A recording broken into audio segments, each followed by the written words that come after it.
Good evening, study partners, those who are here and those who are joining us live via Facebook.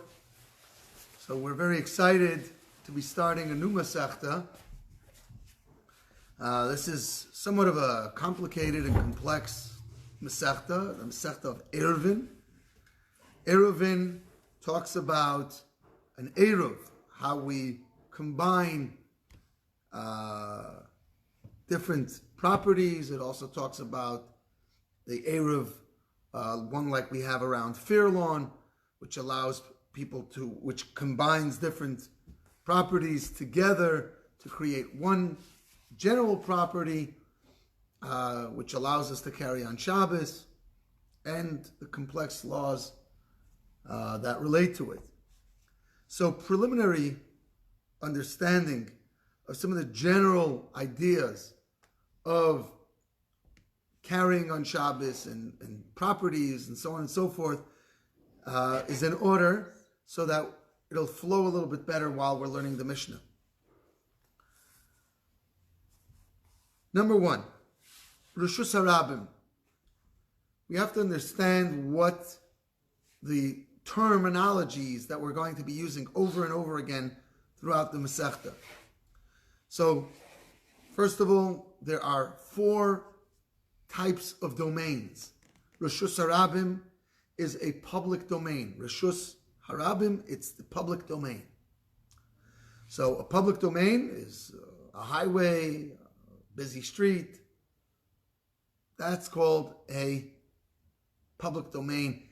And it's important to note that there are biblical public domains and there are non-biblical public domains. So again, before we get into the technicalities and the details, let's just understand the general terms that we're going to be using.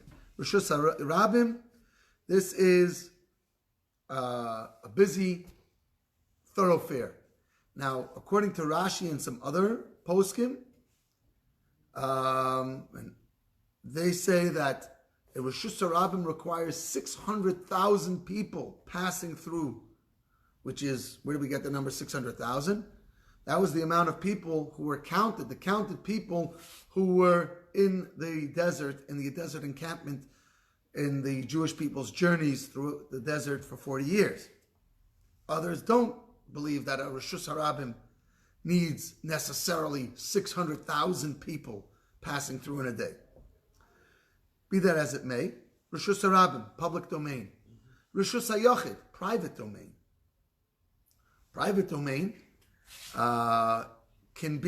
doesn't mean it's a house. That's not what it necessarily means.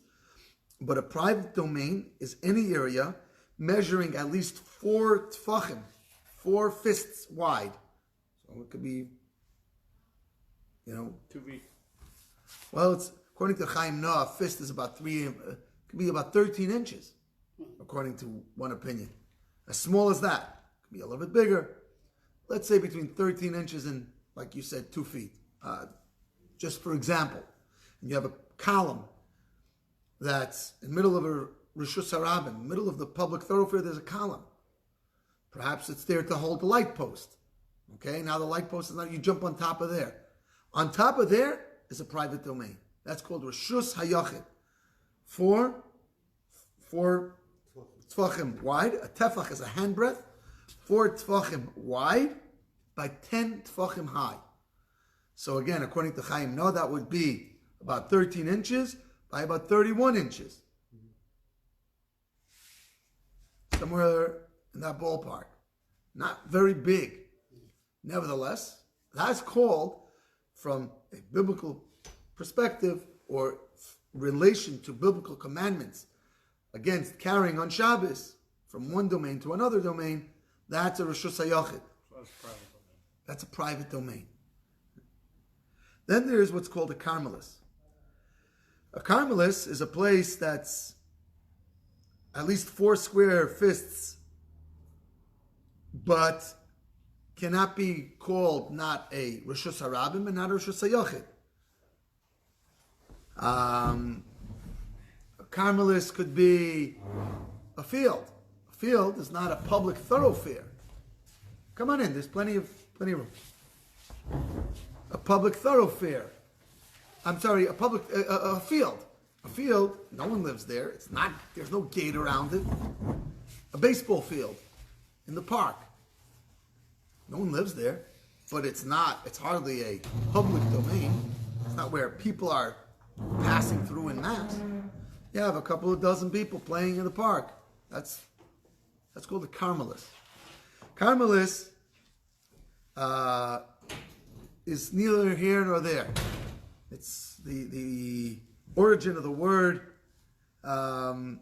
is from fresh grain that still has moisture, so while it can be reaped, but it's not really ready to be reaped. It's not dried. It's not fully wet. It's somewhere in between. So that's where the term comes from. But for our purposes here, we need to know that a Carmelis is not a Rishus HaRabim and not a Rishus HaYachid. An open field would be a great example for that. A beach. What? A beach, forest. A beach, a forest, sure. Yeah, these are not public thoroughfares, but they're not private domains either. Makom Patur. What is a Makom Patur?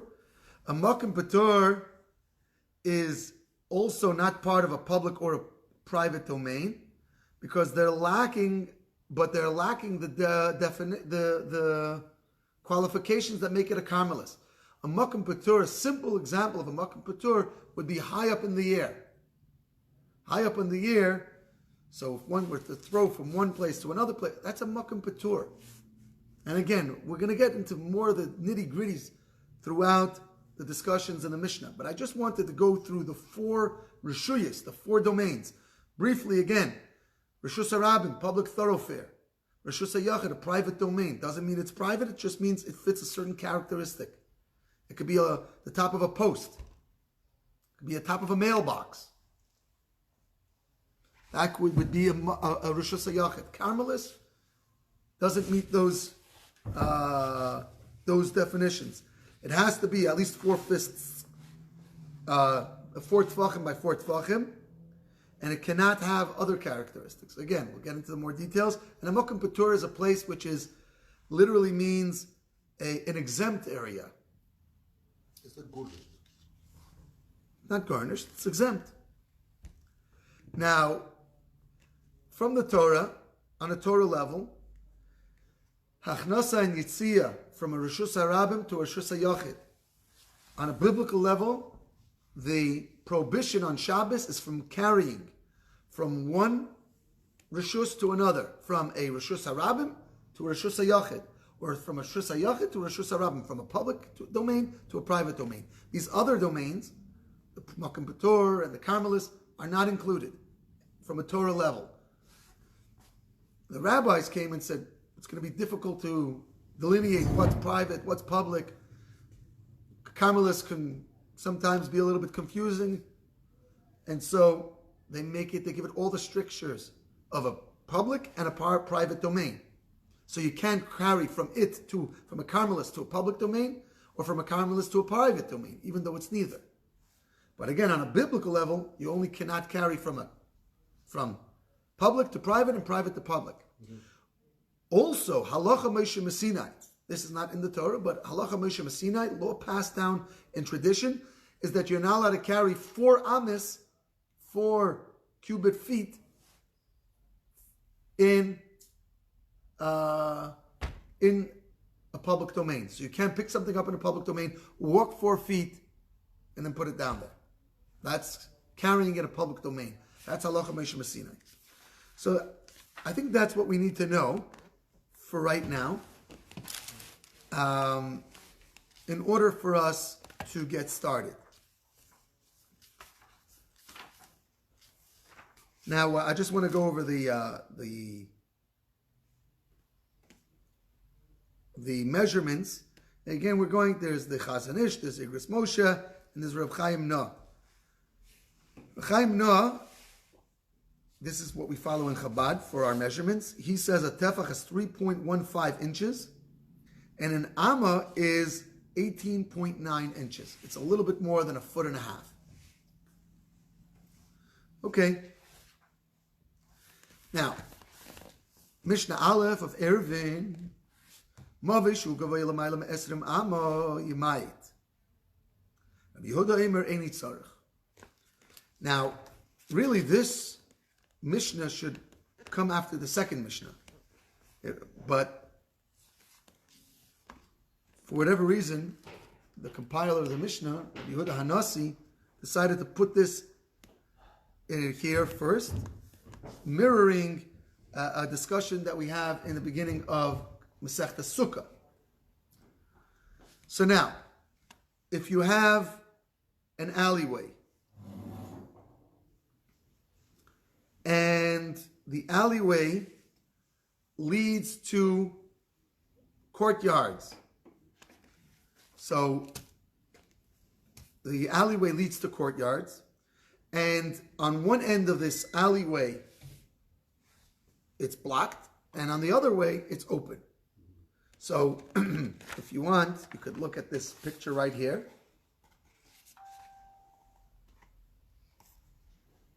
I don't know if you can see that. You see houses on the sides, and you see an alleyway going to the public domain.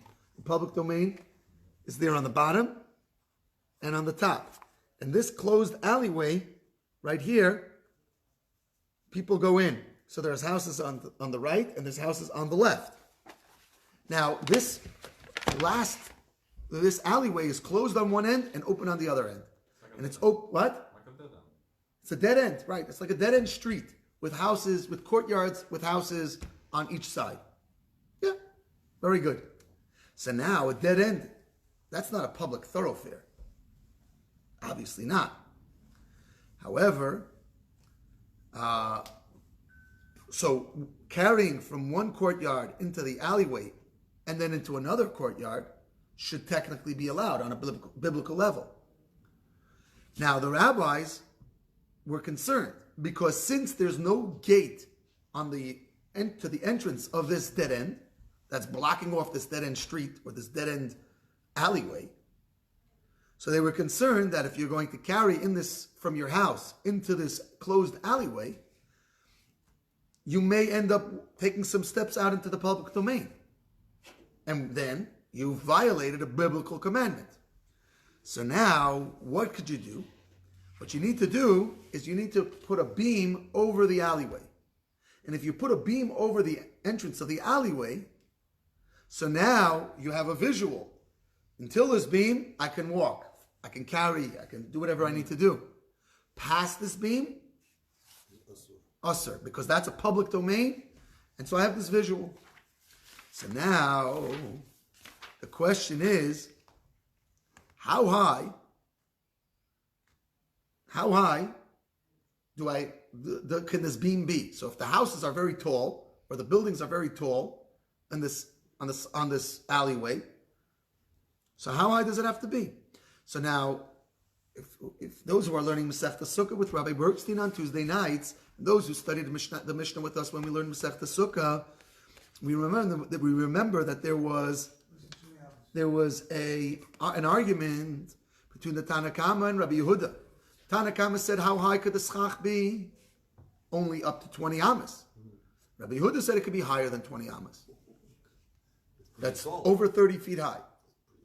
So now, if you have this mavui, if you have this open and the fourth end is open, and you want to close it up to put a sign so that you should be able to carry within this area.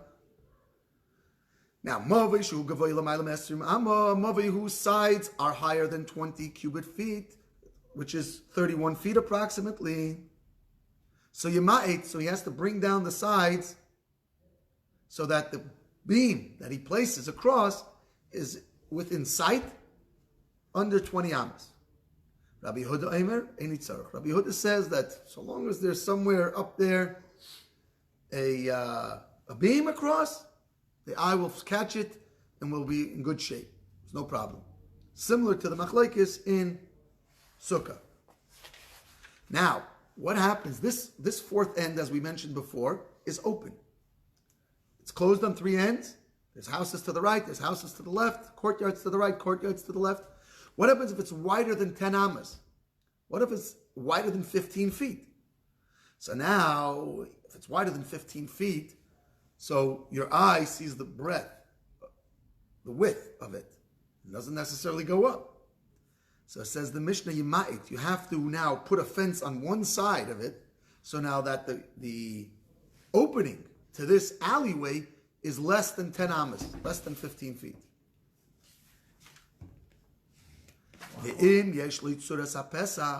But if it has a tzuras HaPesach, it looks like a doorway or a gateway, even if it, even though it's wider than 10 amas, you don't need to minimize it. So it's only when it's completely open, right? And now you have this big area and you're placing this beam on top, just a beam sitting on top. So now the question is whether or not there's an argument as to whether or not you have to lower it down or not. Now, also, if it's very wide, everybody agrees if it's very wide, your eyes are seeing the width of it, so you have to minimize it. But if it has a look of a doorway, so the doorway is going to prevent you from what? From carrying something in or out. Right. Not because it's going to physically prevent you, it's because you're going to know it's Shabbos and you know that that's where the domain ends. Make sense? Right. Good. Was that clear? If you don't understand something, ask now, because things build up from one onto the next sometimes. So if you miss the first part, then it's sometimes more difficult to continue. So again, you have here an alleyway. Mitch, come on up. Sit over there. You have an alleyway. There's houses to the right. There's houses to the left. It's a dead end. And here is here's the opening, and here's the Rishus Harabim. So now, so long as there's a tzuras HaPesach, it looks like a doorway. An archway, a doorway, we'll know that when we can carry past that line. Now, where does the 10 feet come from? I mean, 10 amas? 10 amas is if there's no tzuras HaPesach.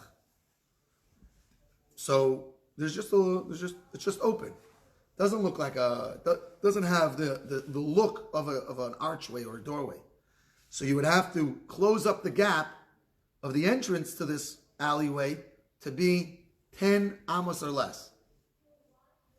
But there are tricks that you can use to create a tzuras HaPesach. If you want to have it wider, as we're going to get into soon. But if you don't want to do that, all you need to do is put some sort of barrier that's at least 10 tefachim high and goes across. It could be some of those gates that we use outside here. Those are 30 inches, more than 30 inches high. You put that, you line those up, you put one or two of those out, it closes in the alleyway, and now you have less than 10 feet of a breach. Now you're good. No, where does the number 10 come? Well, where does the number 10 come from? That's what the Chazal established. According to the Torah, you should be allowed to go carry it within this area, because it's not a Rishus Harabim. So from your courtyard and from your house into this area should be no issue. But the rabbis made an enactment disallowing you from carrying out of your courtyards into this area because we're afraid that you're going to walk into the public domain without realizing it. So when you take steps to make yourself aware of the exit and the entrance, so that's going to prevent you from carrying from a private domain to a public domain, from a Rishus HaYachid to Rishus Harabim. So if you have an archway, you don't need a pole. If you have an archway, you don't need that pole. Correct. Hechsher Movei. Now, So if you have an arch, but the opening of the arch is more than 10 feet, it's still okay. I'm sorry? More than 10 feet. Correct. It can be more than 10 feet, correct. Now, if you want to adjust the fourth way, so you have this U-shaped area of subdivisions on the side, houses to the right, houses to the left. Now you want to adjust the fourth side in order to have this demarcation as to where you can carry until and then not further. So now you can use different means of doing this.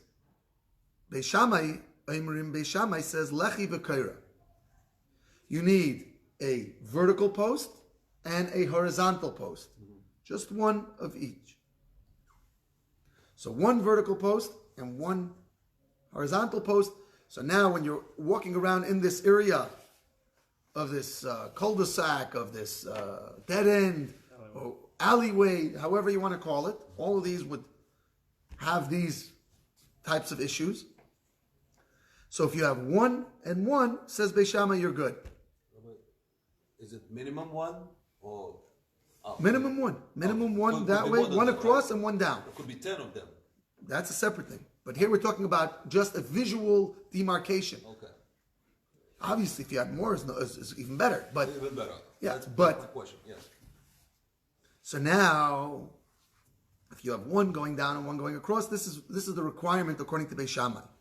Beis Hillel says lechi oikera, or a vertical post, or a horizontal, just one. And if we use the example from the past Mishnah, where you had a gate that in order to minimize it to 10, you wouldn't need anything. Because why? Because that would be considered your vertical post.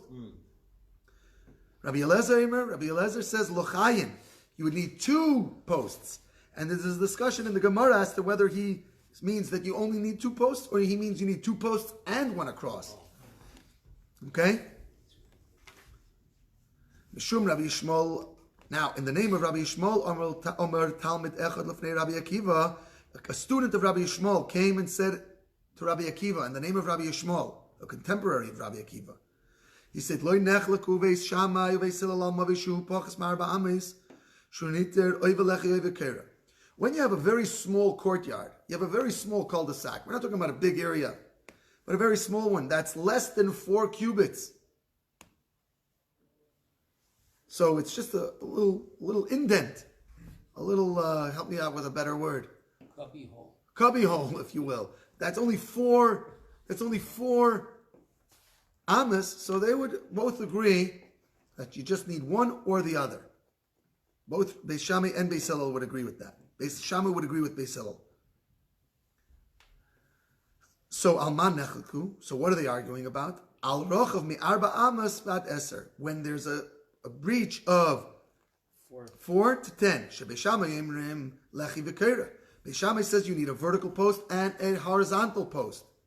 Beis Hillel Emrim Oy Lechi Oy Keira, either one or the other. That's enough to give us a visual to know where to stop carrying and prevent us from going into a public domain. Amar Rabbi Akiva, what did Rabbi Akiva say to the student? Who al zev nechlaku. He argues with Rabbi Yishmael and he argues with the student, and he says, listen, they're arguing in all cases. Gimel. Hakaira, the crossbeam we spoke about at the end of this mavoi, at the end of this alleyway. We spoke about placing a beam on the top of the 2 furthermost houses, so that anyone from inward and on into this alleyway can carry. So says the Mishnah, Rachva kedei lekabel ariach. It has to be wide enough to accept an ariach. An ariach is like a brick. It's the size of a brick. The ariach chetzi levena shel shloisha tvachim. So, and how big is an ariach? It's a half of a brick of 3 tvachim. So So now, if you have, let's use this and here. So long as, let's say this is a tefach wide. A riach is a little bit wider than that, but this a riach, this brick going in the lengthwise, can fit comfortably and overlap on both sides. So it's a measurement basically saying that since it can accept this type of brick that we're using here, even though it's going to overlap on both sides, nevertheless it would be acceptable. So 3 tvachim. So in other words, this has to be somewhat of a serious beam that we're going to take notice of it at the end of the alleyway, so that it's substantial, because we're this close to walking, which would be prohibited.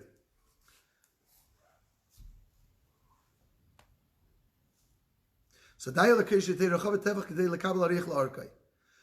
even though the length of this ariach, the length of this brick is 3 tefachim, but the width is a little bit half that, a tefach and a half. So a quarter of a tefach overlapping on each way, it's fine, so long as it can comfortably sit on there. Now the Mishnah continues. It says it has to be wide enough to accept this brick. That's a tefach and a half wide, but not only it has to be wide enough, it also uvriya kedei lekabel ariach. And an ariach is a brick; it has weight to it. So this beam has to be substantial enough to shoulder this load. Mm-hmm. It's not that heavy, but it's heavy enough. It can't be flimsy. I thought it has to be 3 to 4. The brick is 3 tefachim in length. So let's say this is longer. It's longer this way than it is wide. It's 3 tefachim long and 1.5 tefachim. It's half the width as it is long. So a tefach and a half. So even though it's a tefach and a half wide, the beam underneath, it's enough if it's only 1 tefach, because 1 tefach could hold something that's a tefach and a half wide comfortably. I thought it has to be 3 to 4 wide. Now, says the next Mishnah, not only does it have to be that wide, it has to be strong enough to be able to actually hold a real brick. That's according to the Tana Kama. Rabbi Yehuda says, "Rechava afal pishein bria." So long as it's wide enough, it doesn't have to actually be thick enough. It could be made out of anything that wouldn't even hold it. Feathers, yeah. The whole idea is to make a gate. Make a tzir. Yeah, so that you see it. What's the difference? So long as the pole is wide enough. So long as the pole is wide So long as the pole is, yeah, of course it has to go along the whole way. Yeah. In that case, it has to be 3 to 4. No. The beam has to go from one end to the other end. That's for sure. The question is how thick of a beam does it need to be, and how strong does it need to be? So according to the first opinion, it has to be at least a tefach wide, and it has to be strong enough to hold one of these ariach bricks. Okay. According to Rabbi Yehuda, it doesn't have to be strong at all, so long as it's thick. So the beam itself is enough. Yeah. And the halacha does not go according to Rabbi Yehuda.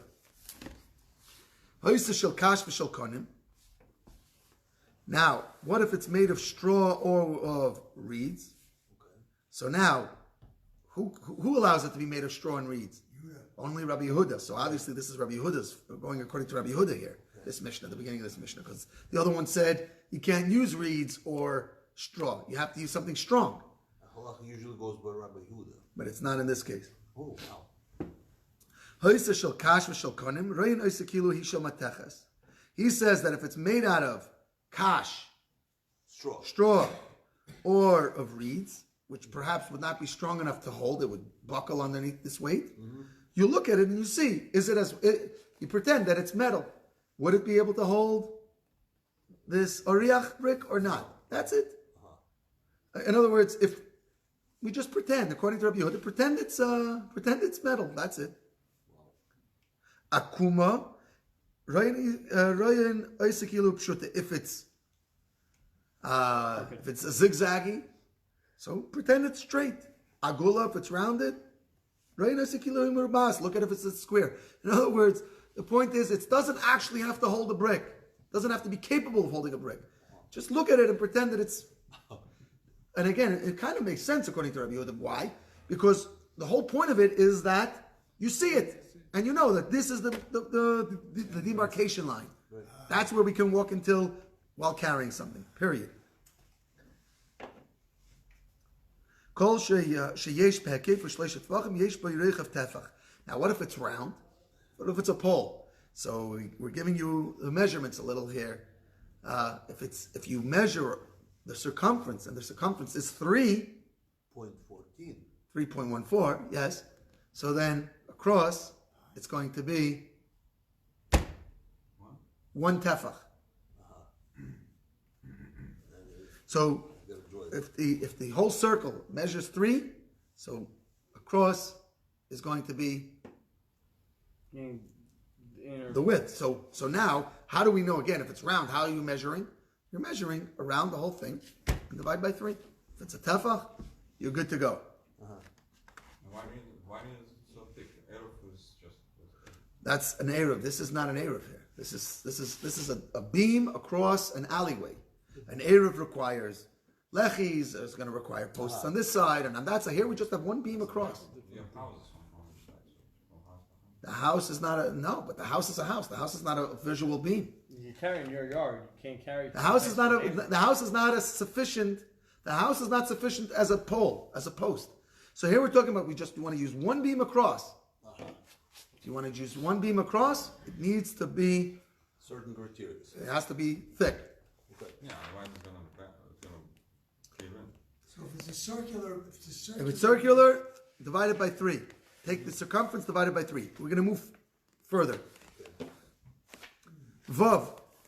Now we said before l'chayim shamru. We said before a lechi and a keira, one and one, right? We spoke about we can if it's wider than 10 tefachim, 1 and 1, right? You need 1 and 1, or 2 and 1, or just 1, right?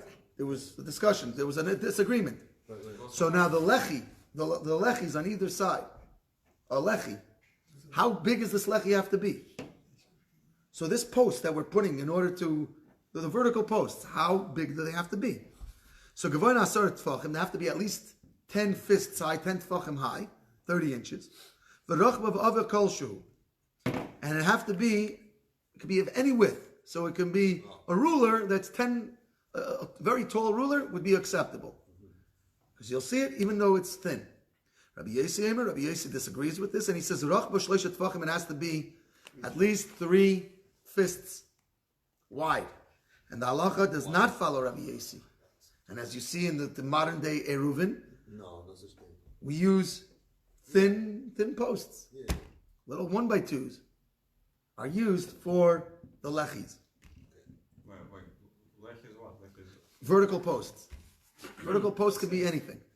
It's if the 2 houses are separated by more than 10 amas, You can't then just you have put to close it off to make with an Eruv. So how are you going to do that? You're going to put one post on one side, one post on the other side, and a string across. So it could be, the halach is it could be any thickness. Zion. it's just the vertical post. That's the vertical post, correct. Okay, right. Bakolos and l'chaim, you can use anything for poles. You just use an example, you can use tall rulers, yardsticks, or whatever. Afilu b'davar sheyesh bo yiruach chayim. Even, we have a similar a similar discussion in Sukkah. Even with something that's alive. You take a cow is tall, or a horse, and you tie it to the side, right? And it's going to stay there forever, right? Stay there for the first part of Shabbos. You're having a Shabbos dinner. You have one horse on one side, one horse on the other side, something across. Afilu b'davar sheyesh bo yiruach chayim. Rabbi Yossi says you can't. When did we have a similar discussion? Whether you can use a horse or a cow for one of the walls of your sukkah. so to make a sukkah on it. Yeah. Now,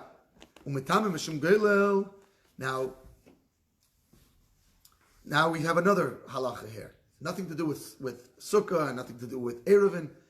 That an animal could, if it's placed as, it's a theoretical concept. We're not going to actually do this. We use it as a grave cover.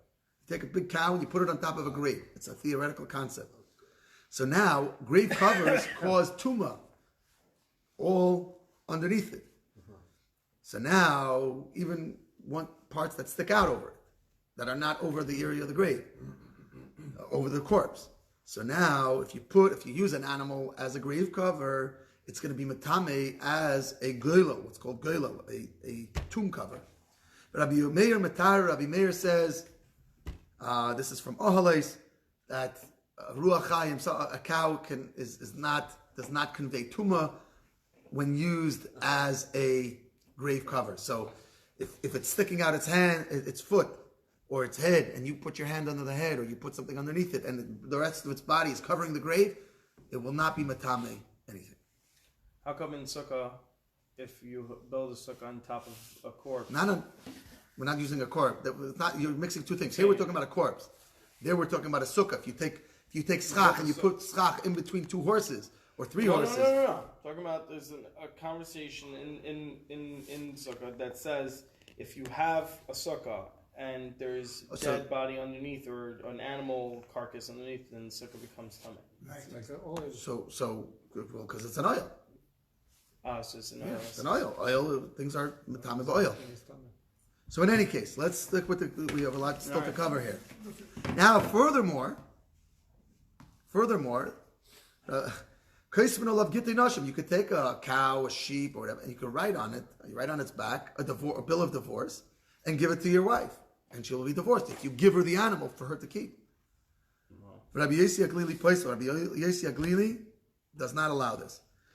He says when it says Sefer Krisus, it has to be a book. Sefer means a book, a scroll, something. That's not a scroll. And the sages say it doesn't mean a sefer, a book. It means something, a story, a recount, a recounting of events.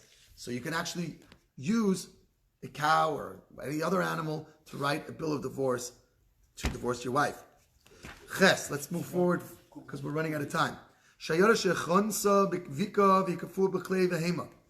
If you have a caravan is at least 3 people, and they're traveling, and they're in a valley, and it comes to Shabbos. So before Shabbos, they take all the different klei behema, the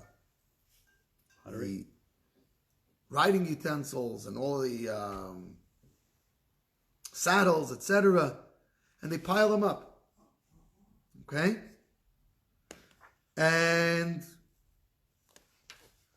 they surround it with, even though it's a haphazard partition, metaltalin b'seichus, so they can carry in the area, in the closed area. So long, but there's the Mishnah quantifies this by saying, so long as this makeshift barrier that they made is 10 fists high, 31 inches or so. You say this alabinyan. Now, of course, you have to be able to get in and out. So you can have gaps. So long as the gaps are not more than the areas that you've piled things up. So let's say you have every 5 feet, you have utensils that are piled up 10 tefachim high. And then you have 4.5 feet that is open. And then you have 5 feet that's closed. And then 4.5. So long as there's more closed than there is open, such a flimsy setup would be acceptable for them in this case. Well, I thought it has to be more than 3 tefachim gap. It's no good. I thought that. We'll have doors, and here each of these we're gonna so long as there's more good there, so long as there's more fence than there is opening, we're good. Now, kol pirza shekieser amis muteres, any opening, so you could do 10 feet and then 10 feet, or you could do 11 feet and then 10 feet of an opening, then 11 feet and then 10 feet of an opening. But you can't do an opening that's more than 10 amas. So kol pirza shekieser amis, so long as the breach is less than 10 amas, or 10 amas or less, it's considered a doorway, an entranceway. Because it's like a door. Yasser mekan aser. But if it's the breach is more than 10 amas wide, so then already it's a breach and the entire area is considered open. So here you have it. You're in a field. So long you can do 11 feet closed, 10 feet open, not 10. 10 amas open, 11 amas closed, 10 amas open. Now, similar halacha then that we have from Sukkah. So if you have posts that are 10 amas high, 10 tefachim high, so you could use strings, 3 strings, and create an enclosure just with 3 strings, and now you're creating an enclosed area, just like we have for Sukkah. You can encircle 3 ropes, one above the other and one above that one. So long as there's no 3 handbreadths between each 2 ropes. Now the ropes have to be a little bit also, because if you're only going to use 3, which I wouldn't recommend, if you use 4 it makes it much easier. But if you use 3, so you have to have some width to the ropes as well, so that the entire area the height of the entire enclosed area is at least 10 tefachim. But if you use 4 ropes, it makes it much more easier. And the sukkahs today, the canvas sukkahs that use these mahadran straps, they use 4 of them, which make it much more simple. Makifim bekanim, you can also put posts. Just take reeds and stick them into the ground. So long, just like by sukkah, that's what he was referring to. So long as there's not a breach of more than 3 tefachim between each one of these vertical posts. So then you have an encircled area, even though you have these vertical posts that are sticking into the ground. Now says Rabbi Yehuda Beyashara Dibru, this type of flimsy enclosure is only good with a caravan. So you have people, they're in a caravan, it's a temporary situation, and you have more than 3 people, as we said before here, so we're going to allow such a thing. Doesn't have to be a caravan. This is just people in a caravan would use this type of system, but it could be anybody. Any partition that doesn't have a warp and a weft, which means the vertical and the horizontal, any mechitza is not considered a partition. These are the words of Rabbi Yesi Rabbi Yehuda. It can have one, either the vertical or the horizontal. Now we're going to finish this Perek.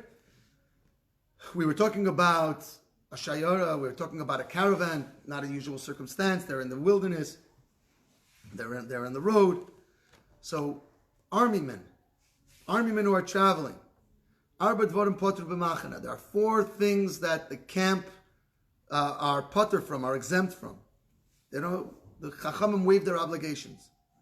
They can take wood from any place. So if they're camping in Fairlawn and you have a pile of wood in your backyard and you went through the trouble of chopping it and piling it up, guess what? They'll take it. They could just take it because they're the military and eminent domain.